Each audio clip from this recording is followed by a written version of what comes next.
మీ business ని develop చేసుకోవాలని అనుకుంటున్నారా?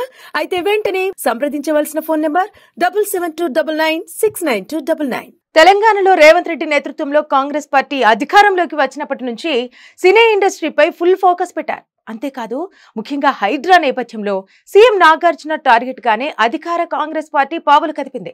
తాజాగా కొండా సురేఖ, సమంత పేరుతో నాగార్జున ఫ్యామిలీని టార్గెట్ చేసింది. మొత్తంగా కాంగ్రెస్ పార్టీ అక్కినేని ఫ్యామిలీని టార్గెట్ చేయడం వెనుక ఉన్న రీజన్స్ ఏమిటి? గత 2-3 రోజులుగానే ఇవే ప్రశ్నలు తీవ్ర చర్చకు దారితీస్తున్నాయి.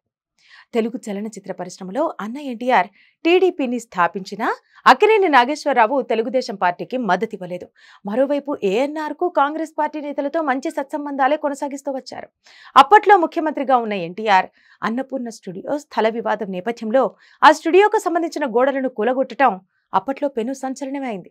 ఆ తర్వాత చాలా ఏళ్లకు ఆయన ఫ్యామిలీకి ఒకప్పుడు దగ్గరగా ఉన్న కాంగ్రెస్ పార్టీనే ఆయన తనయుడు నాగార్జునకు చెందిన ఎన్ కన్వెన్షన్ ను చెరువులో అక్రమంగా నిర్మించారంటూ కోలగొట్టారు.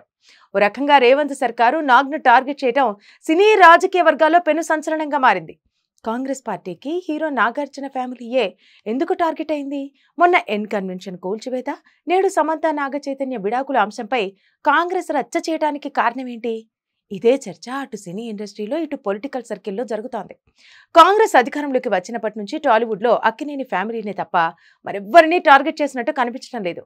ఈ వ్యవహారం కాంగ్రెస్ పార్టీలోనే కొందరికి మింగుడు పడటం లేదని సమాచారం. ఎన్ కన్వెన్షన్ కూల్చివేత వెనుక ఎవరి హస్తం ఉందన్న చర్చ నడుస్తోంది. గతంలో ఎన్నడూ లేని విధంగా టాలీవుడ్ కు బడా ఫ్యామిలీపై కక్ష సాధింపులు ఏమిటన్న ప్రశ్నలు వినిపిస్తున్నాయి. ఇక నాగ చైతన్య, సమంత విడాకులకు కేటీఆర్ కారణమంటూ మంత్రి కొండా సురేఖ పేల్చిన బాంబు టాలీవుడ్ లో పెద్ద రచ్చకు కారణమైంది. ఇంతలా దిగజారుడు రాజకీయాలు చేయడమేమిటని అక్కినేని అభిమానులు మండిపడిపోతున్నారు.